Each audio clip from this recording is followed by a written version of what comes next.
एक त्यागी वृत्ति थे, साधु टाइप के आदमी थे। एक गांव में रहते थे, अपने आत्मा आराधना करते थे, बढ़िया रहते थे शांति से।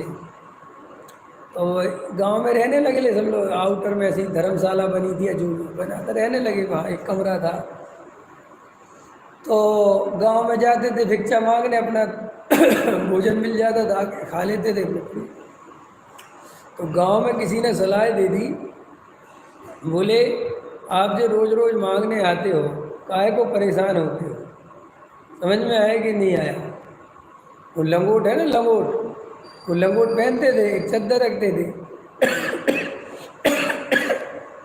तो क्या था कि वहाँ चूहे थे और चूहा काट जाता था। तो बोले आप बहुत परेशान होते हो, एक बिल्ली रख लो, और बिल्ली रख लोगे तो चूहा आना बंद हो जाएगा। अरे बोलिए, तो बहुत बढ़िया बता, एक बिल्ली रख ली। अब बिल्ली रखी तो दूध चाहिए, तो किसी ने फिर सलाह दे दी कि गाय रख लो, गाय होगी तो दूध भी आ जाएगा, बात खत्म हो गई। भी ठीक। अब गाय रख ली तो गाय के लिए चारा चाहिए, तो बोले यार चारा किसके खेत में से लाऊं?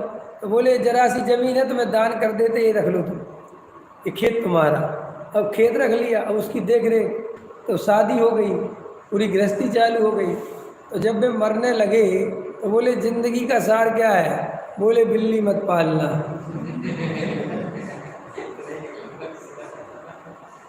क्योंकि निचोड़ निकला है ना जीवन का। ऐसे ही आप और हमें अपना जीवन का निचोड़ निकालना चाहिए, और जल्दी से जल्दी निकाल लेना चाहिए, क्योंकि देर करोगे तो फिर निचोड़ निकालने लायक कुछ नहीं बचेगा। हमें गहराई से विचार करना चाहिए कि हमने अपने जीवन का, किसी ने 75% जी लिया, किसी ने 50% जी लिया, तो सोचो, विचार करो कि हमने ये जो अपनी इतनी जिंदगी जी ली है, इसमें से हमने क्या सार्थक काम किया है जो हमारे साथ जाएगा?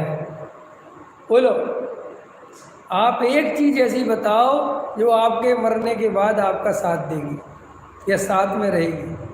हाँ, ये अलग बात है कि तुमने इन संयोगों के लिए जो रात और दिन आर्त और रौद्र ध्यान करके पाप इकट्ठे करे हैं, उनका फल मिलेगा, ये परम सत्य है, झूठ नहीं है।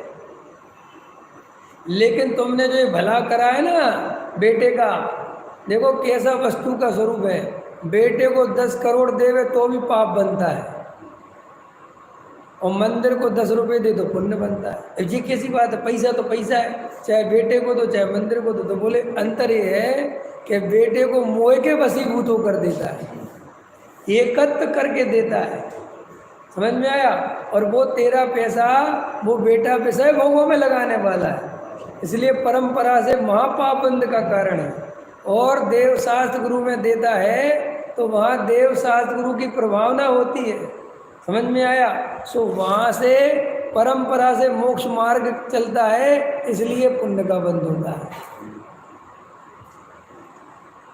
लेकिन अपन को तो अंतरंग में ये जो दान आदि भी देते हैं, ये भी बनियाई बुद्धि से देते हैं, ये भी मानादिक के लिए देते हैं, नाम के लिए देते हैं, समाज में प्रतिष्ठा हो जाए इसके लिए देते हैं, इसलिए इससे भी महापाप का ही बंध होता है।